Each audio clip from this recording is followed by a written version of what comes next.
it's great for us because we have a lot of people who just send us stories. Mm-hmm. And so we have a lot of collaboration with people sending in stories, and that could be from boat building to, our oyster reefs. I think we've had a couple of articles on those. And it even goes as far as Mardi Gras. We've and 100 Men Hall that's over in Bay St. Louis. So now this is a publication, you said? This is a magazine? Where can we get this magazine? Yeah. It's on our website. So it's digital? It can, yes, there is a digital. There may even be on our Facebook. We usually put out a link. We should have our 20th edition, our 20th anniversary edition that should be coming out. We're just waiting for approval, I think, right now. But we did have a fall that came out, I think, in October. Okay. September, so October. is it a monthly publication? It's quarterly. Quarterly. Okay. Okay. That's pretty cool. I'd love to check that out. It reminds me kind of a lot of Facebook groups around here. There's probably 3 or 4 of them that I can think of. Remember in Mississippi. Growing up or whatever. Stuff. Yeah. And it's, a few thousand people in there. And then everybody just kind of, it's like having access to everybody's photo album from the past. Yes. If they choose to share.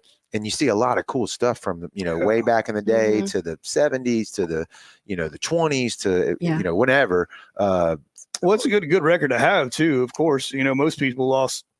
Right. Most of the older generation lost most of their pictures in Katrina. Right. And the ones that did survive, this is not a bad thing. Most older people aren't tech savvy enough to get online and pull up a Facebook group so you can print it out, give it to your grandpa or aunt or something like that. They'd be like, yeah, I remember that. Yeah, I just love seeing the opening of the original Ocean Springs Biloxi Bridge or the what's the I-10 bridge now, but it was the DI, whatever that one was originally called. Like all these old bridges, 2 lanes, before that, like Pops Ferry was an actual ferry. Before that, you know what I mean?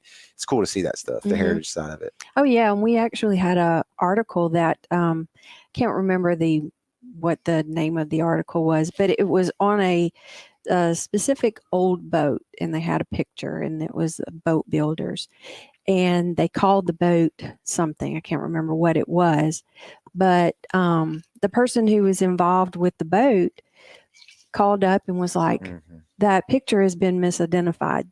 That is not the right boat. Right. And of course, the girl that put so much passion and work into the magazine, Roxanne Wicker, she called me up and she was just beside herself. Yeah. What do we do? And I was like, we say thank you. Right. Yeah. Because this is why we're doing what we're doing, because that picture had been misidentified for decades.